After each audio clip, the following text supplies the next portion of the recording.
ప్రార్థన. మహాపరిశుద్ధుడైన మా ప్రియ పరలోకపు తండ్రి, మీకు స్తోత్రములు నాయన.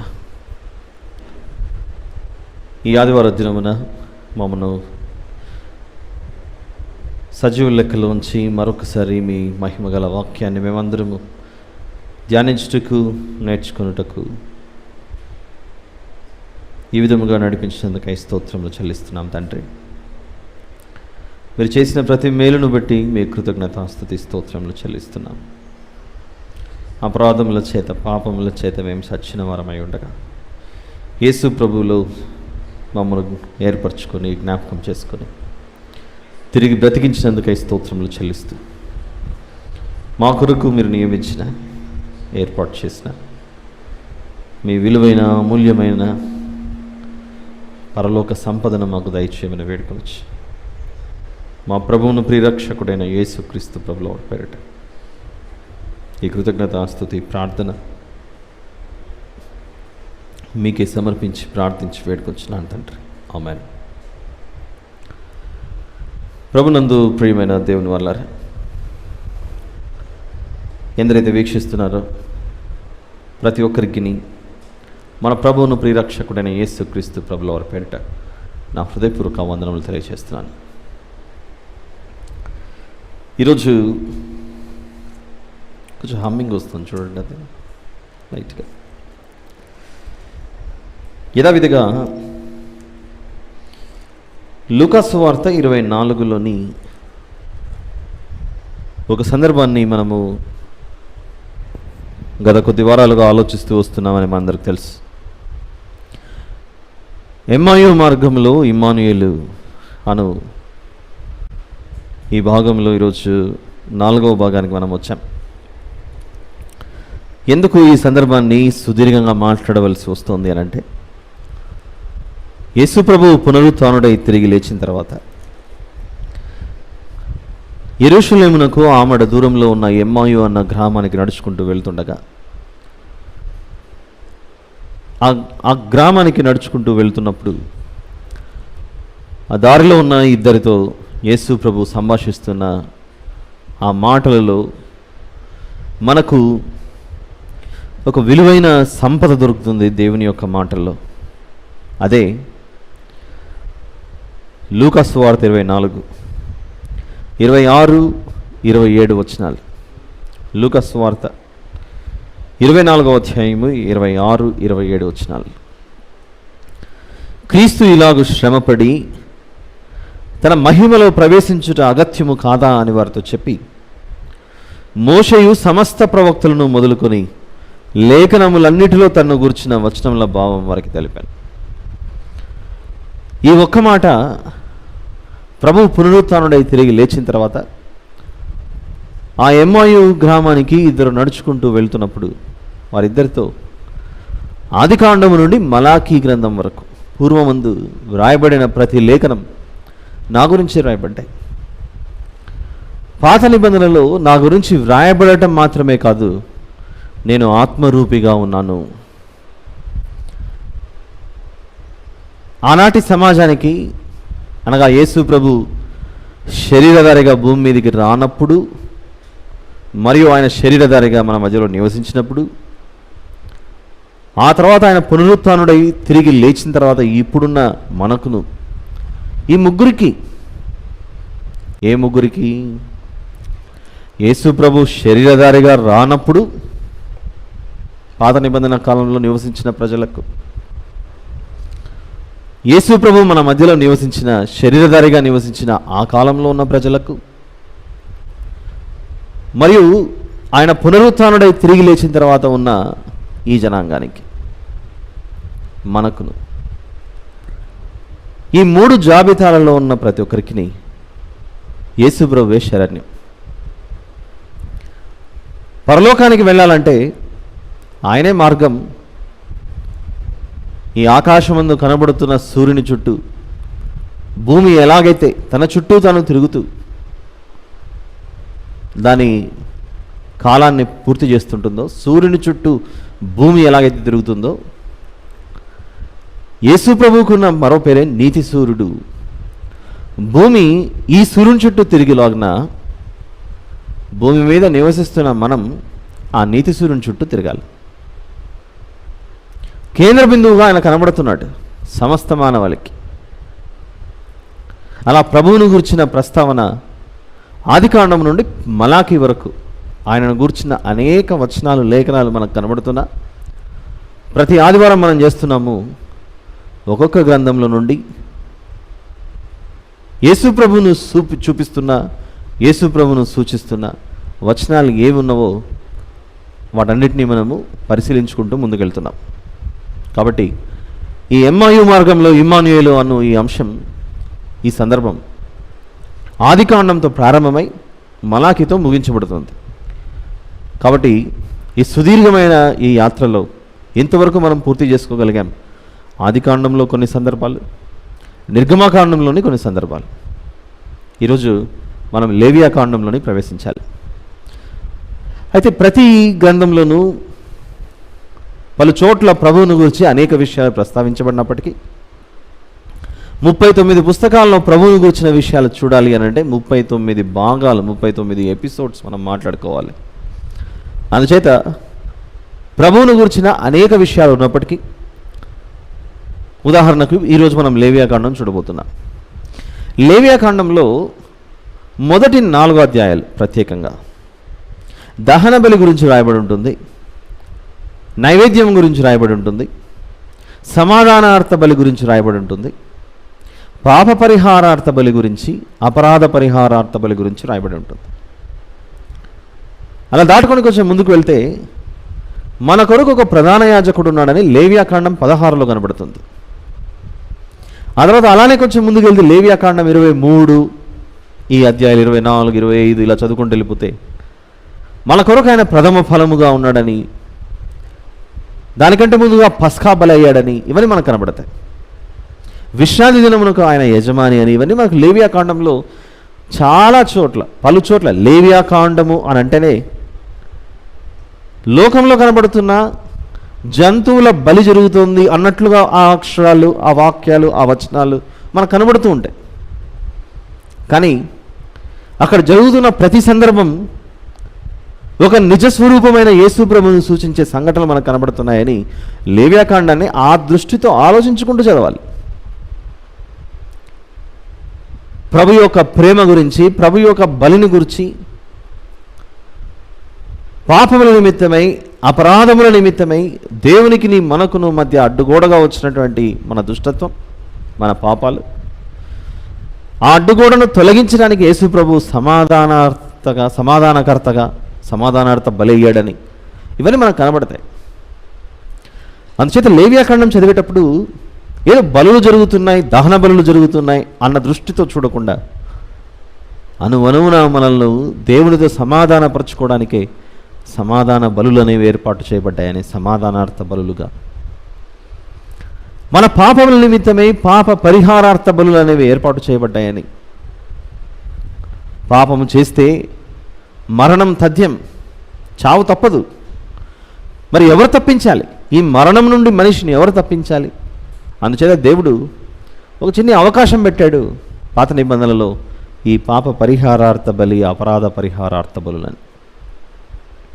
ఇలా లేవియాకాండాన్ని మనం చదువుతున్నప్పుడు అక్కడేవో బలులు జరుగుతున్నాయి, జంతువులు రక్తాన్ని మరి ధారపోస్తున్నాయి మానవుల కొరకు అని అంటే పాపం చేసింది మనం, శిక్ష పడవలసింది మన మీద, దాని చేత చచ్చిపోయి నరకంలోకి పోవాల్సింది మనం. కానీ దేవుని యొక్క మహాప్రేమను బట్టి మన మీద ఆ శిక్షను మోపక మన నేరములను, మన పాపములను ఒకప్పుడు జంతువుల మీద మరి పాప పరిహారార్థ బలిగా అవి మన కొరకు బలయ్యాయని. అయితే వీటి ద్వారా శాశ్వతమైనటువంటి పాప పరిహారం జరగదు కనుకనే యేసు ప్రభువును మన కొరకు పాప పరిహారముగా సిలువ మీద తండ్రి అయినటువంటి దేవుడు మన కొరకు త్యాగం చేశాడని మనం అర్థం చేసుకోవాలి. ఇవన్నీ నా గురించి రాయబడలేదా? మీ కొరకే కదా నేను చనిపోయినది, నాలో పాపం ఉన్నదేమో మీరు కనిపెట్టుడి అని యేసు ప్రభు సవాల్ విసరలేదా? ఈ విధంగా సిలువ మీద నేను శ్రమనుంది తిరిగి 3వ దినాన లేస్తానని, పునరుత్థానుడు అవుతానని మునుపే పూర్వమే ప్రవక్తలు, మోషేయు సమస్త ప్రవక్తలను నా గురించే చెప్పారని ప్రభువును గురించి లూకా గారు లూకా సువార్తలో రాస్తూ ఆ ఎమ్మాయు మార్గంలో ఆ ఇద్దరికి ప్రభు ఇలా మాట్లాడుతూ చెబుతున్నాడన్న సందర్భాన్ని తెలియజేస్తున్నాడు మనకి ఇక్కడ. అలా మొత్తం ప్రతి గ్రంథంలో లేవియాకాండం కావచ్చు, సంఖ్యాకాండం కావచ్చు, అలా ద్వితీయోపదేశ కాండము, ఇలా సాగుతూ మనం మలాఖీ గ్రంథం వరకు వెళ్తే ఎన్నో వచనాలు ప్రభువును గురించి మనకు సూచిస్తూ ఉంటాయి. అన్నిటినీ చూడటం మనకు సాధ్యం కాదు కనుక ఒక్కొక్క గ్రంథంలో నుండి ఒక్కొక్క సందర్భాన్ని చూసుకుంటూ మలాఖీ వరకు మన ప్రయాణాన్ని కొనసాగించబోతున్నాం. పిల్లరా, వెళ్ళి చూద్దాం ఒకసారి. లేవియాకాండము 1వ అధ్యాయంలో మనకు కనపడేది దహన బలి. దహన బలితో ప్రారంభమవుతుంది. అలానే 2వ అధ్యాయం మనం చూస్తే నైవేద్యం కనబడుతుంటుంది. 3వ అధ్యాయం చూస్తే సమాధానార్థ బలిగా సమాధాన బలి కనబడుతుంటుంది. మనకు అన్ని అధ్యాయాలు చదవడానికి సమయం లేదు కనుక ఈ మీరు చదువుకోవాలి వాక్యం అయిపోయిన తర్వాత ఈరోజు. 4వ అధ్యాయం చూస్తే మనకు కనబడుతుంది పాప పరిహారార్థ బలి. ఒక క్షణం ఇక్కడ ఆగి లేవియాకాండం 4లో అందరి పాపాల కొరకు దేవుడు ఏర్పాటు చేసినటువంటిదే ఈ పాప పరిహారార్థ బలి. చూద్దాం ఒక మాట. లేవియాకాండము 4వ అధ్యాయము 3వ వచనాన్ని చూద్దాం. 3వ వచనం, ప్రజలు అపరాధులగునట్లు అభిషక్తుడైన యాజకుడు పాపము చేసిన ఎడల తాను చేసిన పాపమునకై నిర్దోషమైన కోడదేవుడును యెహోవాకు పాప పరిహారార్థ బలిగా అర్పింపవలెను. పాపం చేస్తున్నదేమో యాజకుడు. ఇక్కడ ఈ సందర్భాన్ని బట్టి మనుషులకు బుద్ధి చెప్పవలసిన యాజకుడే తప్పు చేస్తే పరిస్థితి ఏంటి? అందుకే యాజకుడు కూడా ఒప్పుకోవాలి. ఏ భేదము లేదో అందరూ పాపము చేసి దేవుడు అనుగ్రహించి మహిమను పొందలేకపోతున్నారన్న మాటలో నేను కూడా ఒక పాపినే. రక్తమాంసములు కలిగి భూమి మీద జీవిస్తున్న ఒక నరమాత్రుని. నన్ను దేవుడు క్షమించాలి, నన్ను క్షమించమని నేను దేవుని దగ్గర వేడుకోవాలని యాజకుడు వాక్యాన్ని ప్రకటిస్తున్న వారైనా ప్రతి ఒక్కరూ దేవుని ఎదుట దీన మనస్సు కలిగి విరిగి నలిగిన హృదయంతో పాపాలను ఒప్పుకోవాలని ముందుగానే తెలియజేస్తున్న వచనం ఇది. అలా యాజకుని గురించి దేవుడు సెలవిస్తున్నాడు. తర్వాత 22వ వచనంలో మనం చూస్తే ఇదే 4వ అధ్యాయం 22లో అధికారి పొరపాటున పాపము చేసిన ఎడల, అధికారి పొరపాటున పాపము చేసి అని ఉంది చూడండి. యాజకుడికైనా ఒకే నియమం దేవుని దృష్టిలో, అధికారికైనా ఒకే నియమం. తర్వాత 27వ వచనం చెబుతూ మీ దేశస్థులలో ఎవడైనను పొరపాటున యాజకుడు కావచ్చు, అధికారి కావచ్చు, దేశస్థులలో ఎవరైనా కావచ్చు, లేదా మీరందరూ కలిసైనా కావచ్చు అని 13వ వచనంలో ఇశ్రాయేలీయుల సమాజం అంతయు పొరపాటున ఏ తప్పిదము చేసినని చూడండి. పాపం చేస్తే ఎవరు చేయొచ్చు? మనుషులలో. పాపం చేయవద్దు అని చెప్పే మనిషి అయినా చేస్తూ ఉండాలి. లేకపోతే ప్రజలను దేవునిలో నడిపించవలసినటువంటి లేదా దేవుని ఆజ్ఞలను బట్టి దేశాన్ని పరిపాలించవలసిన అధికారులు కావచ్చు, సామాన్య ప్రజలు కావచ్చు, లేదా వీరందరూ ఏకమై మొత్తం దేశమైనా పాపం చేయొచ్చు. అందరూ పాపాన్ని దేవుని దృష్టిలో ఒప్పుకోవాల్సిందే. అది లేవియాకాండం 4వ అధ్యాయం. పైన పదాలను, అక్షరాలను, రాయబడిన వాక్యాలను చూస్తూ ఇది భూ సంబంధమైనవి అని అనుకుంటే పొరపాటు. పరలోక సంబంధమైనవి ఇవి. పరలోకంలో పాపానికి చోటు లేదు, అది మనం గ్రహించాలి. మొదట భూమి మీద పాపాత్ములు, పరిశుద్ధులు, అనీతిమంతులు, నీతిమంతులు అందరూ కలిసి నివసించే స్థానం ఇది. ఇది ఒక ఫనల్, ఒక ఫిల్టర్ లాంటిది. దేవుని యొక్క విశ్వం, దేవుడు చేసిన ఈ సృష్టి, ఆ పరలోకం, ఈ భూలోకం, ఆ తర్వాత భూమి మీద ఇంకా యేసుప్రభు రాకడ ఆలస్యమైతే ఒకటి పాతాళం, మరొకటి పరదేశ్. పరలోకం నుండి భూమి మీదకి వస్తున్న మనమంతా పరిశుద్ధులుగా పరలోకం నుండి మనము యాత్రను కొనసాగిస్తే భూమి మీదకి వచ్చిన తర్వాత వివిధమైన తంత్రములు కల్పించుకొని మనము దేవుని కృపకు దూరం అవచ్చు, పాపులముగా మారిపోచున్నాం భూమి మీద. వాక్యాన్ని వినిన తర్వాత తప్పు తెలుసుకుని నా పాపాన్ని దేవుని ఎదుట ఒప్పుకోవాలి అని తెలుసుకున్నప్పుడు మనిషి మళ్ళీ తిరిగి సన్మార్గంలోకి వస్తున్నాడు, యేసుప్రభు మార్గంలోనికి. అలా భూమి మీద పరిశుద్ధులు, పాపము చేస్తున్నవారు అందరూ కలిసి నివసిస్తున్న లోకం ఇది. అయితే భూమిని విడిచిన తర్వాత వీరు కావచ్చు, వారు కావచ్చు. ఎవరు? ప్రభువుని ఎరిగిన వారు, ప్రభువుని ఎరుగని వారు. బాప్తిసం ద్వారా తమ పాపములను కడుగు వేసుకున్నవారు నిద్రిస్తున్నారు. బాప్తిసం తీసుకోకుండా ప్రభువును ఒప్పుకొనక ఉన్నవారు కన్ను మూస్తున్నారు. మరి ఏమవుతుంది వీరి పరిస్థితి? భూమిని విడిచిన తర్వాత ఏమవుతుంది వీరి పరిస్థితి అంటే, కేవలం భూలోకంలో మాత్రమే వీరు వారు కలిసి నివసిస్తారు. భూమిని విడిచిన తర్వాత దేవుడు వీరిరువురిని వేరు చేస్తున్నాడు. పంచదార తయారు చేయాలంటే, అనగా చక్కెర, షుగర్ కేన్, చెరకును ఒక ఫ్యాక్టరీలో క్రషర్లోకి పంపించినప్పుడు దాని రసమంతా ఒకవైపు వెళ్ళిపోతుంటుంది, దాని పిప్పి అంతా ఒక చోటుకి వెళ్ళిపోతుంది, కాల్చబడటం వేరైపోతాయి. ఆ రసము తర్వాత దాని పిప్పి ఎలాగైతే వేరు చేయబడుతూ పోతూ ఉంటాయో అర్థం అవడానికి ఎగ్జాంపుల్గా,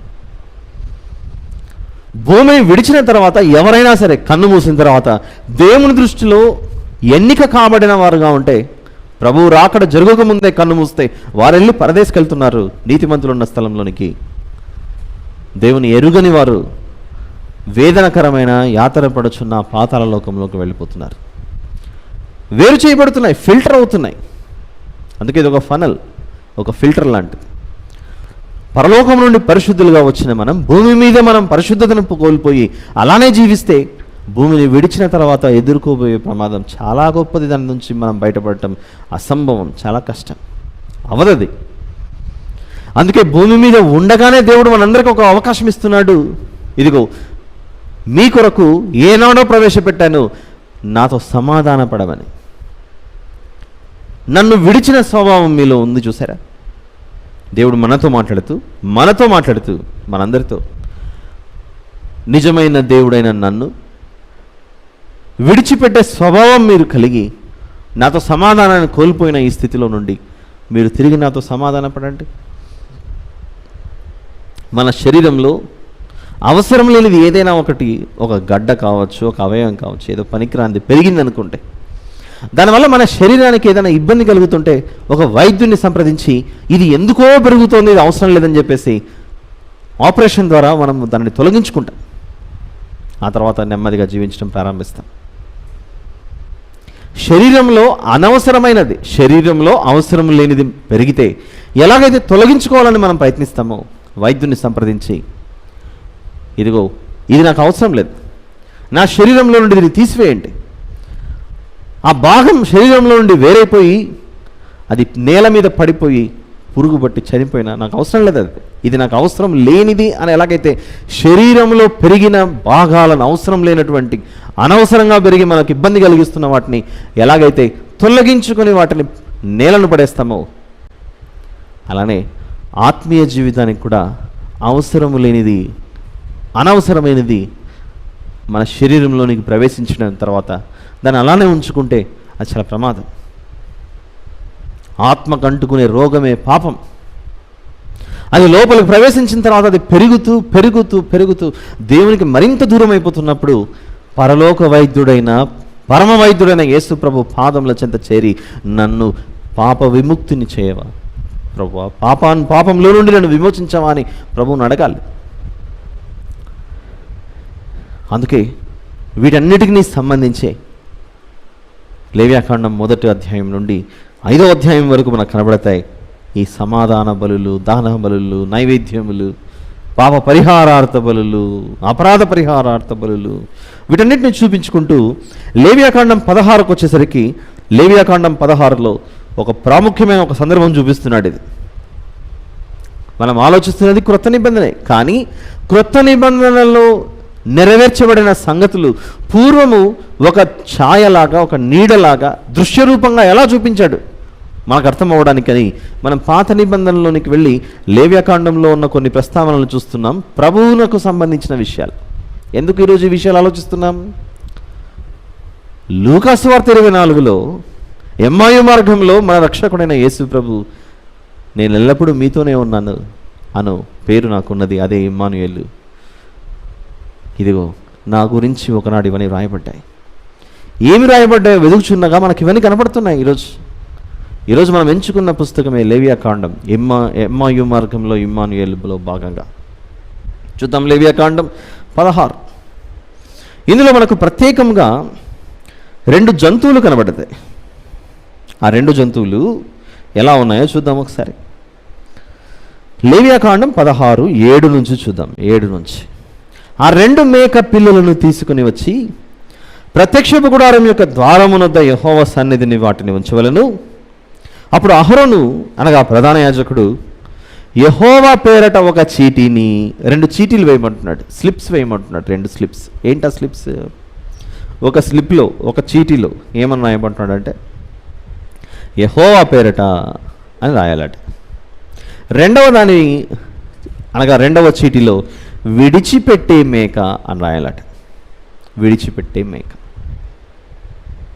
ఒకదానికేమో దేవుని పేరట అనుంది, రెండవ దానికేమో విడిచిపెట్టే అనుంది. చూడండి. ఇప్పుడు 10వ వచనం చూద్దాం. 10వ వచనం లేదా 9, 10 కూడా చూద్దాం. ఏ మేక మీద యెహోవా పేరట చీటీ పడునో ఆ మేకను అహరోను తీసుకుని వచ్చి పాప పరిహారార్థ బలిగా అర్పింపవలెను. 2 మేకలను తీసుకోమంటున్నాడు అహరోను గారిని దేవుడు. ఒక మేక దేవుని పేరట ఎన్నిక కాబడిన మేక అన్న చీటీ వ్రాయబడాలట. రెండవ చీటీ విడిచిపెట్టే మేక. విడిచిపెట్టే మేక, స్కేప్ గోట్. చూద్దాం ఇక్కడ 10వ వచనం.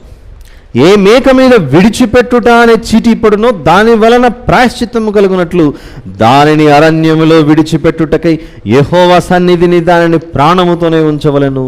అప్పుడు ఒక మేకనేమో బలి ఇవ్వాలట, ఇంకొక మేకనేమో ఇదిగో ప్రజల పాపములను మోసుకొని పోయే మేకగా దాన్ని అరణ్యములోనికి పంపించేయాలట.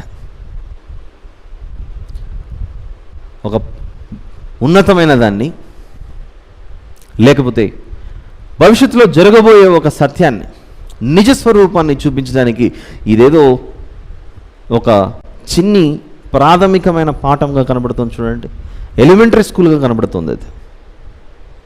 చూద్దాం ఏం జరుగుతుందో. 17వ వచనం చూద్దాం. 17. పరిశుద్ధ స్థలంలో ప్రాయశ్చిత్తము చేయుటకు అతడు లోపలికి పోవునప్పుడు అతడు తన నిమిత్తమును తన ఇంటి వారి నిమిత్తమును ఇశ్రాయేలీయుల సమస్త సమాజము నిమిత్తమును ప్రాయశ్చిత్తము చేసి బయటికి వచ్చే వరకు ఏ మనుషుడును ప్రత్యక్ష గుడారంలో ఉండకూడదు. ఎవరెవరి కొరకు ప్రాయశ్చిత్తం చేయమంటున్నాడు? అతడు లోపలికి పోవునప్పుడు అతని నిమిత్తము తన ఇంటి వారి నిమిత్తము ఇశ్రాయేలీయుల సమస్త సమాజము నిమిత్తం. ఎవరిని విడిచిపెట్టట్లేదు. ప్రభువా, నేను పాపినే, నా ఇంటి వారు పాపం చేశారు, నా దేశస్థులు పాపం చేశారు, మా అందరికీ మరి పాపక్షమాపణ అవసరం. మేము చేసిన పాపాలన్నీ ఇప్పుడు బలిస్తున్న ఈ జంతువుల మీద మోపుచున్నాం. మా చెయ్యి పెట్టి ఒప్పుకుంటున్నాం ఈ జంతువుల మీద, మేము పాపాత్ములమని. అలానే జరుగుతున్న ఈ సందర్భాన్ని చూపిస్తూ ఇది ఎలాగైతే బలవుతుందో ఇంకొక మేక కూడా వెళ్తుంది, అరణ్యంలోకి వెళ్ళిపోతుంది. అది కూడా పాపాలను మోసుకొని వెళ్ళిపోతుంది. 21వ వచనం చూద్దాం. అది కూడా ఆ సజీవమైన లేదా 21వ వచనం. అప్పుడు అహరోను సజీవమైన ఆ మేక తల మీద తన 2 చేతులు ఉంచి ఇశ్రాయేలీయుల పాపములన్నీయు అనగా వారి దోషములన్నీయు వారి అతిక్రమములన్నీయు దాని మీద ఒప్పుకొని ఆ మేక తల మీద వాటిని మోపి తగిన మనుష్యుని చేత అరణ్యంలోనికి దాన్ని పంపవలను. యేసు ప్రభు యొక్క శిలువ యాత్రను ఒకసారి ఆలోచించండి ఎలా జరిగిందో. యెరూషలేము పట్టణంలో ఆయనను పట్టుకున్నారు, కొరడాలతో కొట్టారు, చిత్రహింస చేశారు ఆయన. ఆ తర్వాత భుజం మీద సిలువను పెట్టి పట్టణంలో సిలువ వేయకుండా ఒక కొండ మీదకి తీసుకెళ్తున్నారు, ఒక అరణ్యం మీదకి తీసుకెళ్తున్నారు. ఆయన సిలువ మీద వ్రేలాడక మునిపే, మ్రాను మీద వ్రేలాడక మునిపే దైవజనుడైన బాప్తిస్మిచ్చి యోహాను గారు ప్రభువుని గురించి ఏం మాట్లాడుతున్నాడు చూడండి. ప్రభువుని గురించి ఏం మాట్లాడుతున్నాడు ఆ సందర్భం చూద్దాం. యోహాను సువార్త 1వ అధ్యాయం. లేవియాకాండంలో రాయబడిన ఈ మాటల నెరవేర్పు ఎలా జరుగుతుందో ఎంత అద్భుతంగా రాయబడ్డాయి ఈ మాటలు. యోహాను సువార్త 1వ అధ్యాయము 29వ వచనం. యోహాను సువార్త 1వ అధ్యాయం 29వ వచనం. మరునాడు యోహాను యేసు తన యొద్దకు రాగా చూచి, ఇదిగో లోక పాపమును మోసుకొని పోవు దేవుని గొర్రెపిల్ల. ఈ మాట అనవలసిన పరిస్థితి ఎందుకు వచ్చింది అని అంటే ఆ ఇశ్రాయేలుకు తెలుసు. ఏం తెలుసు? ప్రతి ఏటా ఒక ప్రధాన యాజకుడు ఏం చేస్తున్నాడంటే, లేవియాకాండం 16లో రాయబడిన విధంగా 2 మేకలను ఎంచుకొని ఒకటేమో బలిస్తున్నాడు, మరొక దాన్నేమో అరణ్యంలోనికి విడిచిపెడుతున్నాడు. అలా విడిచిపెట్టే ముందు ఏం చేస్తున్నాడంటే, తన చేతులు ఉంచి 2 చేతులు ఉంచి తన నిమిత్తమును తన ఇంటి వారి నిమిత్తమును ఇశ్రాయేలీల సమాజం అందరి నిమిత్తమును అతిక్రమములను పాపములను ఒప్పుకొని అరణ్యంలోనికి పంపిస్తున్నాడట. నువ్వు ఇక ఉండకు, అరణ్యంలో ఏ జంతువు చేతిలోనో బలైపోవాలని. ఆ మేక ఏ వేటిని మోసుకొని పోతుంది అంటే, ప్రజల అతిక్రమములు, ప్రజల పాపములను ఆ మేక మోసుకొని వెళ్తుంది అక్కడ. ఒకనాడు ఇశ్రాయేలీయులకు ఈ మేకను గురించిన అవగాహన ఎలాగైతే ఉందో, బాప్తిసమిచ్చి యోహాను గారు వచ్చిన తర్వాత ప్రభువును చూపిస్తూ, ఇక గొర్రెలు లేదు, మేకలు లేదు, ఎడ్లు లేదు, మన పాపములను మోసుకొని పోయేది ఇదిగో లోక పాపములన్నిటినీ, కేవలం ఇశ్రాయేలీయుల సమాజపు యొక్క పాపములు మాత్రమే కాదు, ఈయన వచ్చింది సమస్త లోక పాపములను, అనగా ఉత్తరం నుండి దక్షిణం వరకు ఎన్ని దేశాలు ఉన్నాయో ఆ అన్ని దేశస్థుల ప్రజలు, తూర్పు నుండి పడమర వరకు ఎంతమంది నివసిస్తున్నారో ఆ అన్ని దేశ ప్రజలు ప్రభువులో పాపక్షమాపణ పొందుకుంటారు అని లోక పాపమును మోసుకొని పోవచ్చున్న దేవుని గొర్రెపిల్ల అని ప్రస్తావిస్తున్నాడు బాప్తిస్మిచ్చి యోహాన్ గారు. ఒక దివ్యమైన, ఒక ఉన్నతమైన గొప్పదాన్ని చూపించడానికి ఒకనాడు పాత నిబంధనలో ఒక చిన్న ప్రవేశం జరిగింది. దీన్ని ఏమంటారంటే, గలతీ పత్రిక 3 ప్రకారంగా, 3వ అధ్యాయం ప్రకారంగా, గలతీలకు రాసిన పత్రిక 3వ అధ్యాయంలో ప్రభువునొద్దకు నడిపించుటకు అని ఒక మంచి మాట ఉంటుంది. చూద్దాం. గలతీ పత్రిక 3వ అధ్యాయము 24వ వచనం. గలతీ పత్రిక 3:24. కాబట్టి మనము విశ్వాసమూలమున నీతిమంతులమైన తీర్చబడినట్లు క్రీస్తునొద్దకు మనల్ని నడిపించుటకు ధర్మశాస్త్రము మనకు బాలశిక్షకుడైన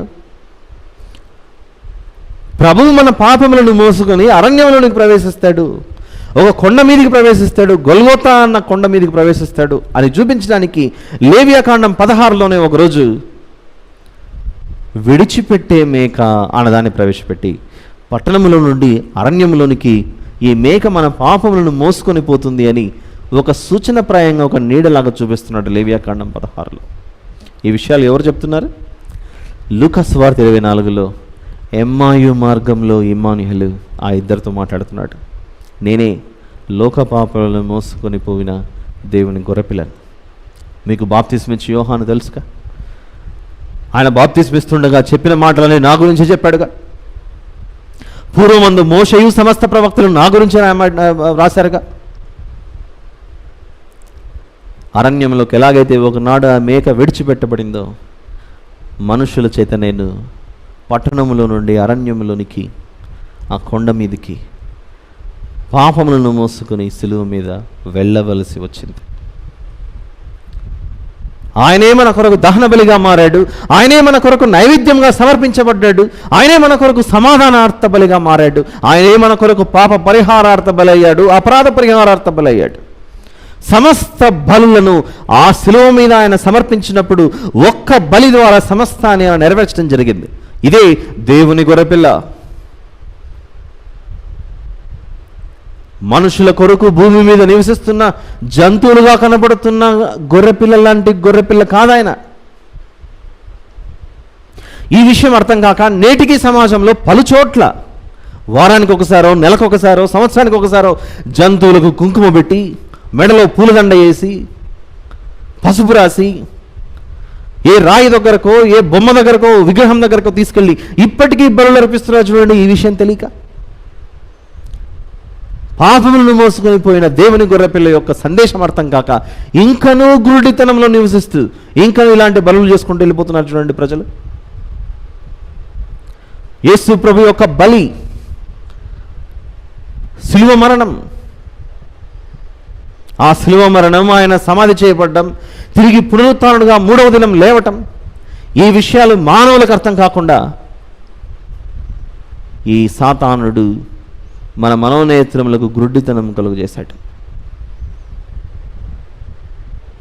యేసు ప్రభు యొక్క బలి విలువ అర్థమైతే ఏమవుతుందంటే, మనుషులు నా కొరకే ప్రభు శిలువ మీద బలయ్యాడు. నా పాపాలను నేను ఒప్పుకోవాల్సిందే. కప్పుకునే సమయం కాదు ఇది. ఎన్నాళ్ళు ఇంకా ఈ బ్రతుకు? ప్రభువును వెంబడించాలి. వెంబడించకపోతే నేను పరలోకానికి చేరుకోలేను, స్వర్గానికి చేరుకోలేను మన భాషలో అన్న ఆలోచనతో ఎరిగిన వారు కొందరు, ఎరుగని వారు కొందరు. ప్రభువును తెలుసుకుంటే సాతాను రాజ్యానికి నష్టం జరుగుతుంది. నా రాజ్యంలో ఉన్నవారు దేవుని రాజ్యంలోకి ఎలా ప్రవేశిస్తారని వాడు మన మనోనేత్రములకు ఈ సువార్త అర్థం కాకుండా, ప్రభు యొక్క శిలువ త్యాగం అర్థం కాకుండా వాడు మన మనోనేత్రములను వాడు మూయలేదా? నేత్రములు అనగా కళ్ళు, గ్రొడ్డివారినిగా పెట్టేస్తున్నాడు మనకు. ఒకనాడు ఆదాము హవ్వమ్మలు పండు తిన్నప్పుడు ఆ కళ్ళు కనబడుతున్నాయే కానీ వేటిని కోల్పోయారనంటే పరలోక సంబంధమైన నేత్రములను కోల్పోయారు వారు. ప్రియులారా, యేసు ప్రభు యొక్క విలువ తెలుసుకున్నవారు, యేసు ప్రభు యొక్క విలువ తెలుసుకున్నవారు ఆయనను వెతుక్కుంటూ ఎలా వస్తున్నారో ఒకసారి ఒక సందర్భాన్ని చూద్దాం మనం. యోహాను సువార్త 12వ అధ్యాయం.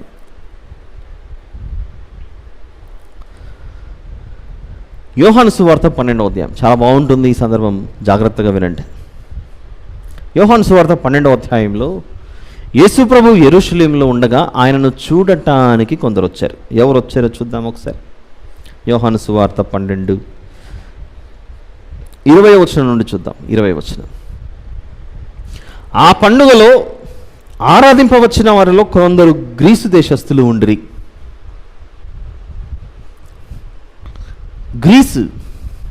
గ్రీక్ అన్న దేశం ఎక్కడుంటుందో మనం ఇప్పుడు కొద్దిసేపట్లో తెర మీద మ్యాప్ని చూద్దాం.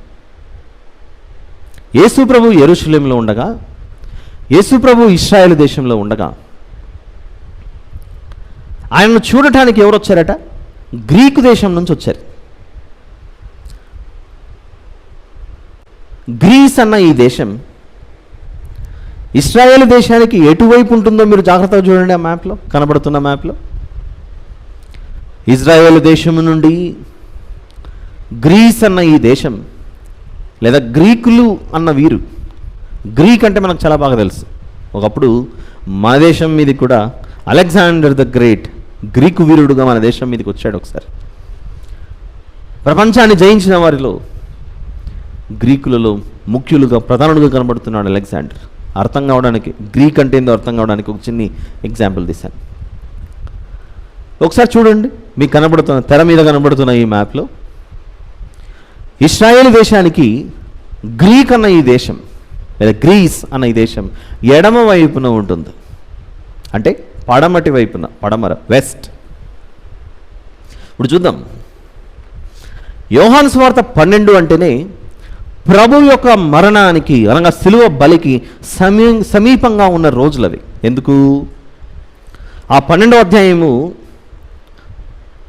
12-13 వచనాలు మనం చూస్తే, యోహాను సువార్త 12వ అధ్యాయం 12-13 వచనాలు మనం చూస్తే, మరునాడు ఆ పండుగకు వచ్చిన బహుజన సమూహము యేసు యెరూషలేమునకు వచ్చుచున్నాడని విని ఖర్జూరపు మట్టలు పట్టుకొని ఆయన ఎదుర్కొని పోయి, జయము, ప్రభువు పేరిట వచ్చుచున్న ఇశ్రాయేలు రాజు స్తుతింపబడును గాక అని కేకలు వేసిరి. దీన్నే మనము శిలువ బలి జరగక ముందు జరుగుతున్న ఆ ఆదివారానికి మట్టల ఆదివారం అన్న పేరు పెట్టుకొని యేసు ప్రభు యొక్క విజయంతో కూడిన ప్రవేశమని మాట్లాడుకుంటాం ప్రతి మట్టల ఆదివారం అప్పుడు. అలా యెరూషలేములో జరుగుతున్న ఈ సంఘటనలు యేసు ప్రభువును చూడటానికి ఏ దేశం నుండి వచ్చారు? గ్రీసు దేశం నుంచి వచ్చారు. ఈ గ్రీసు అన్న ఈ దేశం ఇశ్రాయేలు దేశానికి ఎటువైపున ఉందనంటే పడమరలో ఉంది. వెరీ ఇంపార్టెంట్, వెస్ట్లో ఉంది. ఇది వెస్ట్. అంటే ప్రభు యొక్క జన్మ జరిగినప్పుడు, పసికందుగా శిశువుగా యేసు ప్రభు భూలోకానికి వచ్చినప్పుడు తూర్పు దేశం నుండి జ్ఞానులు వచ్చారు. యేసు ప్రభు యొక్క మరణం, శిలువ మరణం సంభవిస్తుండగా పడమర నుంచి వచ్చారు. ప్రతిసారి మనం జ్ఞాపకం చేసుకుంటాం, ఆయన జననం జరిగినప్పుడు తూర్పు దేశపు జ్ఞానులు వచ్చారు, ఆయన జననం జరిగినప్పుడు తూర్పు నుండి జ్ఞానులు వచ్చారని మాట్లాడుకుంటాం ప్రతిసారి. ఏ రోజైనా ఆయన శిలువ మరణం జరుగుతున్నప్పుడు దానికంటే ముందుగా కొద్ది రోజుల ముందుగానే ఆ శిలువ మరణం సమీపిస్తుండగా ఎక్కడి నుంచి వచ్చారంటే ప్రజలు పడమర నుంచి వచ్చారు. నా ప్రభువు ఎక్కడ? ఈ ప్రభువుని గురించి మేము తెలుసుకున్నాం. మా గ్రంథాలను పరిశీలించగా, మా గ్రంథాలు అని అంటే ఇశ్రాయేలీయులు చెదరిపోయినప్పుడు ప్రభువును గురించిన ధర్మశాస్త్రాన్ని పట్టుకొని, ప్రవక్తలు రాసిన పుస్తకాలు పట్టుకొని ఆయా దేశాలలో వారు చెదరిపోయినప్పుడు ఆనాటి కాలంలో ఉన్న ప్రవక్తలు, దైవదాసులు ప్రపంచానికి ఈ గ్రంథాన్ని తెలియచేసినప్పుడు మెస్సియా వస్తాడని కేవలం యూదులు, ఇశ్రాయేలీయులు మాత్రమే కాక అన్యజనులలో తమ విశ్వాసాన్ని మార్చుకొని ప్రభువును వెతికిన ప్రజలు కనబడుతున్నారు. అందులో భాగంగా ఆయన జననం జరిగినప్పుడు తూర్పు నుండి వచ్చారు, ఆయన మరణం సంభవిస్తున్నప్పుడు పడమర నుంచి వస్తున్నారు గ్రీసు దేశస్తులు. ఏమంటారు దీన్ని? యేసు ప్రభు భూలోకంలోనికి ప్రవేశించినప్పుడు తూర్పు నుండి పడమర నుండి సమస్త ప్రజలను ఒక చోటుకి తీసుకొచ్చే పనిలో ఆయన కనబడుతున్నాడు. చూడండి, దీనిని జకర్యా గ్రంథంలో రాయబడిన లేఖనం యొక్క నెరవేర్పు చూద్దాం ఒకసారి. జకర్యా గ్రంథము 14వ అధ్యాయము 8వ వచనం చూద్దాం. జకర్యా గ్రంథం 14వ అధ్యాయం 8వ వచనం. ఆ దినమున జీవజలములు యెరూషలేముల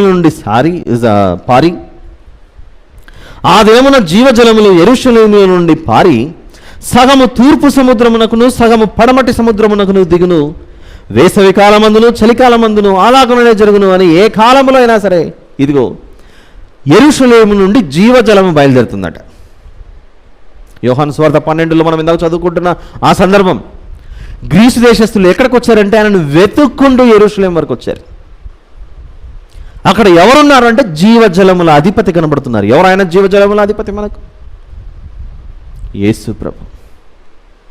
యెరూషలేములో యేసు ప్రభు అన్న జీవజలములు అక్కడ ఉంటే ఒకనాడు ఈ ప్రభువును చూడటానికి వెతుక్కుంటూ వచ్చారన్న జననం సంభవించినప్పుడు తూర్పు దేశం నుండి ఆయన మరణం సంభవిస్తుండగా పడమర నుంచి వచ్చారు. ఈ లేఖనాలన్నీ నా గురించే నెరవేర్చబడుతున్నాయని ఈ ఎమ్మాయు మార్గంలో ఇమ్మానుయేలు ఆ ఇద్దరికి తెలియజేస్తూ వస్తున్నాడు. ఇది ఎందుకు మనం నేర్చుకుంటున్నామంటే, నువ్వు ఏ దేశవాడవైనా సరే, నువ్వు తూర్పు దేశాల్లో నివసిస్తున్న వాడవైనా సరే, పడమర ఉన్నవాడవైనా సరే, ఉత్తరం ఉన్నవాడవైనా, దక్షిణం ఉన్నవాడవైనా, నీవు చూడవలసినది కేంద్ర బిందువు యేసు ప్రభు తప్ప ఇంకొకరు లేరు అని ఈ వచనాలన్నీ మనకు ఏకదాటిగా తెలియజేస్తూ ఘోషిస్తూ వస్తున్నాయి. ఎందరికి అర్థమవుతుంది ప్రభు యొక్క విలువ? ఎంత బాగుంది చూడండి.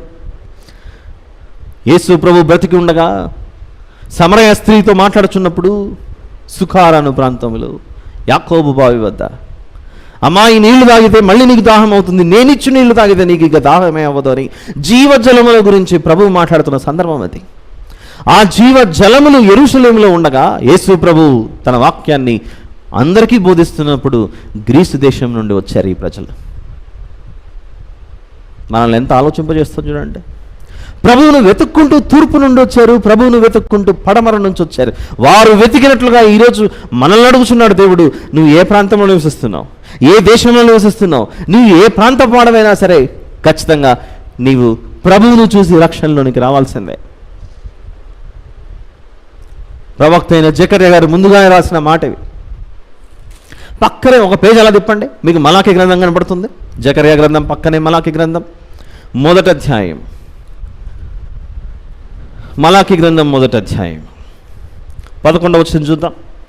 మలాకి గ్రంథం 1వ అధ్యాయం 11. తూర్పు దిశ మొదలుకొని పడమటి దిశ వరకు అన్యజనులలో నా నామము ఘనముగా ఎంచబడును. సకల స్థలములలో ధూపము పవిత్రమైన అర్పణయు అర్పింపబడును. అన్యజనులలో నా నామము ఘనముగా ఎంచబడునని సైన్యములకు అధిపతియగు యెహోవా సెలవిచ్చుచున్నాడు. అన్యజనులు తూర్పు దిశ మొదలుకొని పడమటి దిశ వరకు.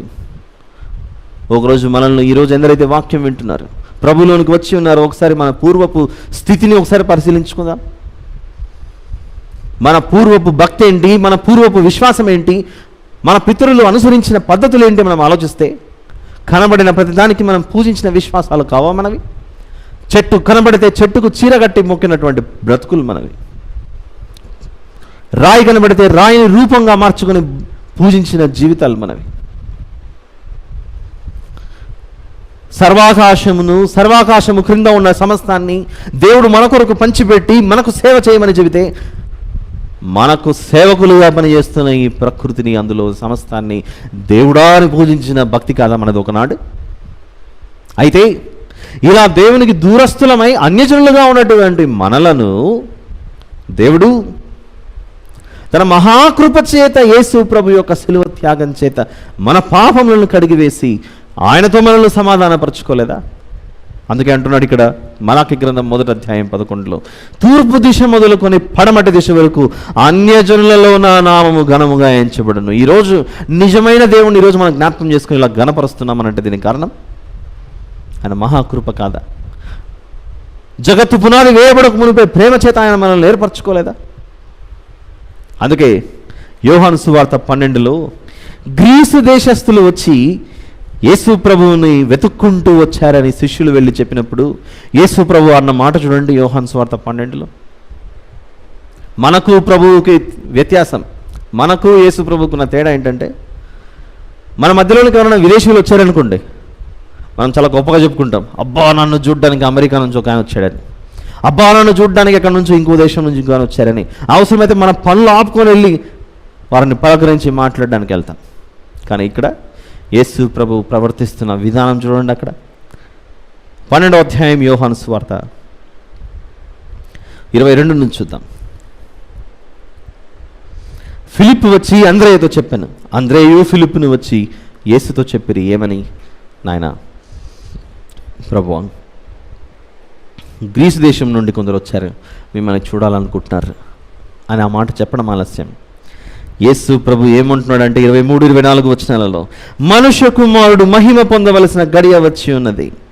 గోధుమ గింజ భూమిలో పడి చావకుండిన ఎడల అది ఒంటిగానే ఉండును, అది చచ్చిన ఎడల విస్తారముగా ఫలించును అని తనను గోధుమ గింజతో పోల్చుకుంటున్నాడు. ఈ గోధుమ గింజ భూమిలోనికి వెళ్ళే సమయం ఆసన్నమైంది. ఈ గోధుమ గింజగా ఉండగానే నన్ను చూడడానికి గ్రీసు దేశస్తులు వచ్చారు పడమర నుండి. ఈ గోధుమ గింజ భూమి మీదకి ప్రవేశించిన వెంటనే నన్ను చూడడానికి వచ్చారు తూర్పు దేశం నుండి జ్ఞానులు. ఈ గోధుమ గింజ భూమిలోనికి వెళ్ళి అది ఫలించి అభివృద్ధి చెందితే, అనగా పునరుత్థానంతో తిరిగి లేస్తే, కేవలం తూర్పు పడమరలో ఈ తూర్పు దేశపు జ్ఞానులు పడమర నుంచి వచ్చిన గ్రీసు దేశస్తులే కాదు, ప్రపంచంలో ఉన్న అనేక మంది నా వైపుకు మారు మనస్సు పొంది వస్తారని 23వ వచనంలో ఎంత గొప్పగా చెబుతున్నాడు ఆయన. మనుష్య కుమారుడు మహిమ పొందవలసిన గడియ వచ్చి ఉన్నది. గోధుమ గింజ భూమిలో పడి చావకుండిన ఎడల అది ఒంటిగానే ఉండను, అది చచ్చిన ఎడల విస్తారముగా ఫలించును అని ఈరోజు మనం ప్రభువును వెంబడించడానికి గల కారణం ఆయన శిలువ మీద మరణించడానికి కాదు. మనం ప్రభువును వెంబడించడానికి గల కారణం శిలువ మీద మరణించడంతో పాటుగా ఆయన తిరిగి లేచాడు కనుక, పునరుత్థానుడు అయ్యాడు కనుక. ఆయన పునరుత్థానమే ఈరోజు మనం ఆయన వైపునకు మరలటానికి, ఆయన వైపుకు తిరగడానికి, ఆయనను వెంబడించడానికి గల కారణమైంది.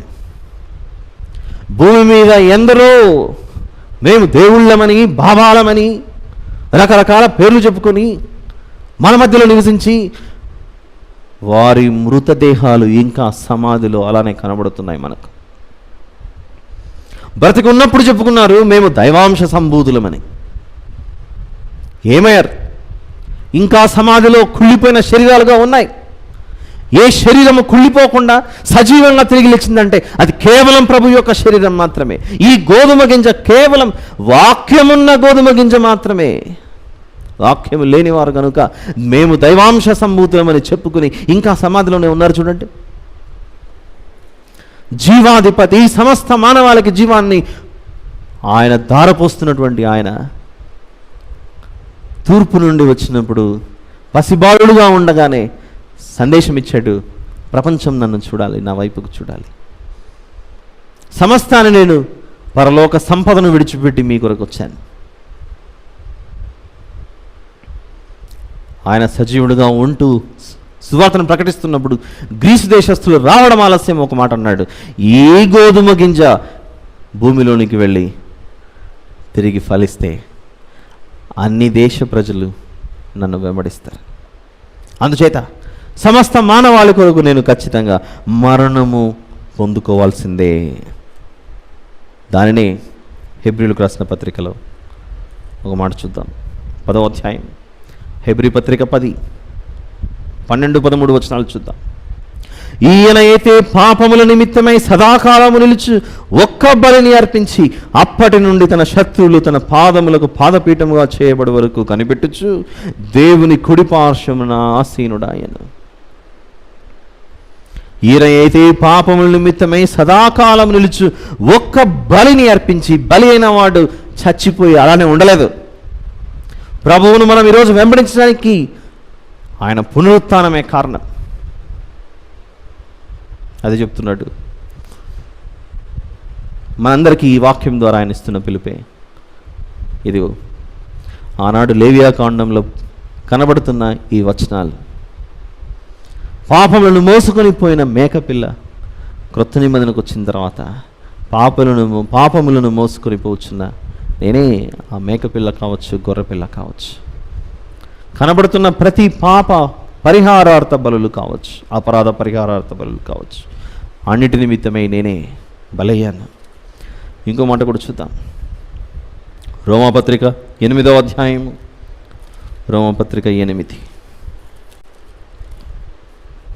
3వ వచనాన్ని చూడండి. 3వ వచనం, శరీరమును అనుసరింపక ఆత్మను అనుసరించి నడుచుకుని మన యందు ధర్మశాస్త్ర సంబంధమైన నీతి విధి నెరవేర్చబడవలనని పాప పరిహారము నిమిత్తము. మనకు ఎక్కడ కనపడింది పాప పరిహారార్థ బలి? In the book of Leviticus. పాప పరిహారార్థం, పాప పరిహారము నిమిత్తము దేవుడు తన సొంత కుమారుని పాప శరీరాకారముతో పంపి ఆయన శరీరమందు పాపమునకు శిక్ష విధించెను. ఇది ఏదో అవుట్డేటెడ్ పుస్తకం అనుకోకండి. ఈ మధ్యకాలంలో ప్రతి ఇంట్లో మెడిసిన్ ఉంటుంది. దగ్గు వచ్చిన మందు వేసుకోవాల్సిందే, తుమ్ము వచ్చిన మందు వేసుకోవాల్సిందే. అయితే వేసుకునే ముందు దీని వ్యాలిడిటీ ఏంటి, ఎంతకాలం ఉంది, దీని మ్యానుఫ్యాక్చరింగ్ డేట్ ఎప్పుడు, దీని ఎక్స్పైరీ డేట్ ఎప్పుడు చెక్ చేసుకుని వేస్తామా? శరీరానికి సంబంధించిన ఔషధం అయితే దానికి ఎక్స్పైరీ డేట్ ఉంటుంది.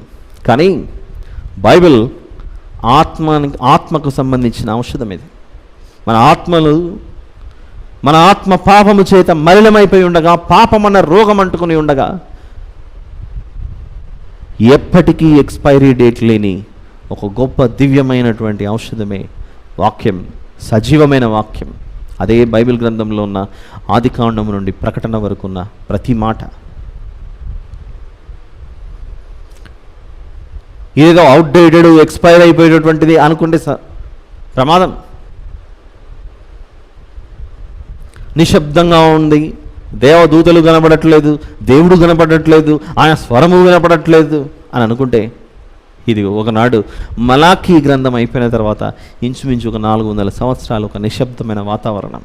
యేసు ప్రభు వచ్చే సమయానికి ఏమీ జరగట్లేదు అనుకుంటే పొరపాటు, అకస్మాత్తుగా ఆయన శరీరధారిగా మన మధ్యలోనికి ప్రవేశించాడు. ఏ రోజు ఈ ఆకాశం తెరవబడుతుందో మనకు తెలియదు.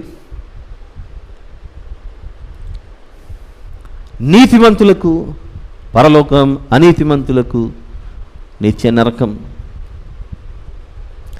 ఒక క్షణంలో మార్పు చెందుతాం.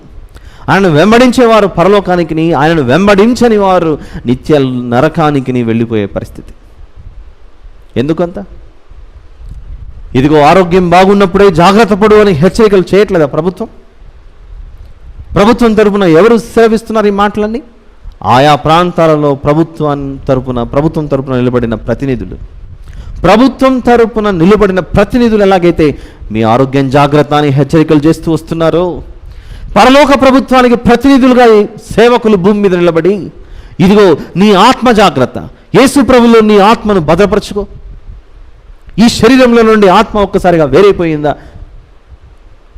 ప్రభు నమ్ముకోకుండా నీవు కన్ను మూస్తే ప్రమాదంలో ఉన్నావని పరలోక ప్రభుత్వానికి ప్రతినిధులుగా సేవకులు ఈ మాటలు సెలవిస్తున్నప్పుడు ఎందుకు నిర్లక్ష్యం? వద్దు, ఆ జీవితం వద్దు. అందుచేత ఎమ్మాయు మార్గంలో ఇమ్మానుయేలుగా యేసు ప్రభు ఈ లేఖనాలని నా గురించి రాయబడ్డాయని ఈరోజు మనం పరిశీలించిన లేవియా కాండంలో ఉన్న ప్రస్తావనను జ్ఞాపకం చేస్తూ వారిద్దరికీ చెప్పుకుంటూ వచ్చాడు. ప్రభు చిత్తమైతే వచ్చే ఆదివారం కలుసుకున్నప్పుడు సంఖ్యాకాండంలో ఉన్న ప్రస్తావనలు తీసి మళ్ళీ తిరిగి ప్రభు యొక్క ఆ ఎమ్మాయు మార్గంలో ఇమ్మానుయేలుగా సెలవిస్తున్న మాటలను వచ్చే ఆదివారం సంఖ్యాకాండంలో నుండి చూద్దాం. ప్రార్థన చేసుకొని ఈ సందేశాన్ని ముగించుకుందాం. ప్రార్థన. మహాపరిశుద్ధుడైన మా ప్రియ పరలోకపు తండ్రి, మీకు స్తోత్రం నాయన.